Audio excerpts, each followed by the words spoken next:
Right, Jolie here for Seconds Out. Delighted to be joined by Ebanie Bridges here at Fight Week. Obviously here supporting your stablemate Johnny Fisher. You and John Hedges have literally been at all the media events, so it's good to see your support.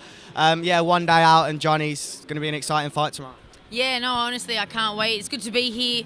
Obviously I got my world title fight, so for me and Hedges is fighting as well soon. So, the whole crew's here to continue our training for our camps as well. And it's great to be part of it all and support Johnny Fisher in his big fight tomorrow. He's got a huge army, as we know, coming tomorrow night. I'm really excited to see how he goes, and he's been looking really good in the gym, and it's going to be a good night tomorrow. How do you think he's going to handle that pressure of having over 2,000 people there for him? I think he'll be okay, I mean, we've told him, and he knows it's going to be a little bit different than having 1,000 at the O2. It's a lot smaller event, and pretty much it's like almost everyone's going to be there for him. But he's pretty calm and collected, and he's got his head screwed on, and he's a pretty, cool dude, and I think he'll handle it well. And, I believe he knows he's kind of born for this in a big stage, and he's got to embrace it, and go for it. I'm not sure when this interview is going to go out, so I want to talk about post this fight, and obviously to your fight in March, Kiko Martinez, Josh Warrington, undercard, world title fight, fantastic opportunity. Yeah, definitely. I'm blessed to have another opportunity at a world title fight, and against a really good champion like Cecilia Roman. She's a great fighter. She's the longest reigning champion in the division at the moment, and it's going to be a good fight. And to be able to fight again in Leeds, my adopted city, with all my Leeds fans under the Warrington undercard, is just going to be amazing. How surprised are you that you've been with Matchroom for such a short time and you're already getting world title shots? I'm not surprised at all, because I work hard, you know what I mean, and this is what I want, and I get what I want, and it's because I put the graft in and I push myself, to be honest, I think I've made pretty big waves in the industry, and people want to see me fight, so it only makes business sense to get me out there and get me fighting. How do you see the fight going? I see it a very exciting fight, and I see my hand being raised at the end. Ellie Scotney did an interview with Seconds Out yesterday, and she said she'd chop her hand off to fight the winner. Is that a fight that you'd welcome if you are successful in March? I'll welcome anyone that wants to fight if it makes sense for me and for my business. She has her fight to get through. I'm pretty sure once I win this world title, there's going to be 1,000 hands up. So there's going to be a long line, and realistically, it's just going to see what's going to work best for me and what's best for my career and not everyone else. What do you make of Ellie as a fighter? Ellie's a great fighter, She's really doing a great thing. He's stepping up. I think Courtenay is a great fighter. It's going to be a tough fight for her. I don't know if they're underestimating her or whatever it is, but, hats off to her, because it's a tough fight. She's a good champion, Courtenay. And I think it's going to be an exciting fight. It's going to be a tough fight. But I have full respect for Ellie. She's a great fighter, and I'm looking forward to seeing her in action tomorrow. Who are those other names that you speak about that could potentially be on your radar if you do get that victory?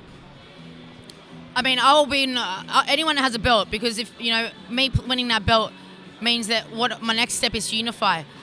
I'll be the one that's going to be on everyone's radar if I have the belt, and they're all going to be wanting to fight me. But my main focus is fighting for this belt, getting that belt, and I don't really care what happens after it, because all I care about is getting that belt. And once that happens, then we can talk what's next. Still open for the Shannon Courtenay rematch eventually? Yes, I'm still open for it. Of course, it'd be better if she had a belt, because that's a lot more exciting for me. If she doesn't have a belt, then she might have to join the end of the line like everyone else. One more name I just want to bring up, obviously Jamie Mitchell, who beat Shannon, and she won this weekend as well against Carly Skelly. Yeah, Jamie Mitchell's great. She did a great performance against Carly Skelly. I was really impressed. She's getting better, and we're seeing more of her. Exciting stuff there. Again, she has a belt. If you got a belt and I have a belt, then, I want to fight. So, yeah. How long have you been with Mark Tibbs, Jimmy Tibbs? Now 5-6 months? 3 weeks. 3 weeks? Yeah. But you've known them for a lot longer. I feel like you've been in the UK. Yeah, I've known them longer. I came back. I was in Essex in December. I trained with him for 2 weeks in December. Then I went back home for 4 or 5 weeks, something like that. And now I'm back for my camp. We'll count the time in December. I thought you've been with him for a lot longer, but how are you finding time in the UK? Yeah, it's great. I love the UK. There's a reason I keep coming back. What do you expect to do with Mark Tibbs, and how long do you think you'll be with him? Well, I expect to obviously polish my boxing. What it is all about for me is learning, getting better, adding more tools to my toolbox, and who knows what the future holds. But yeah, for now he's with me for my camp, and God willing, everything goes to plan. We're working really well together. I'm really enjoying the environment there with all the boys. I'm enjoying having Jimmy Tibbs there as well, and obviously being in the UK. So yeah. And last of all, just on the fight itself and the atmosphere, you fought in Leeds before. How do you handle that pressure of having so many people there for you as well? I'm good. I think I love it, but I think this time I need to be a little bit more, not embrace it, and obviously embrace it, but probably not absorb it so much. I think I need to just have it there, but not let it get to me and take over. So yeah, no, I'm very excited for it. I'm glad that I had a little bit of an experience of it with my last fight, and it'll be much better the next fight. Yeah, it was a closer fight last time out, but are you kind of excited to get that second opportunity indeed? Yeah, definitely. Last time I smashed my hand in the second round, so I only had one hand for most of the fight, and that was really off-putting. And there was a lot of things with that fight, but I didn't have my team. I couldn't get back to the UK. I was literally training just with someone I hadn't trained with before. So yeah, there's a lot of things, but this fight is full preparation. I'm super positive with it, and I can't wait. Thank you very much for your time. No worries. Thank you.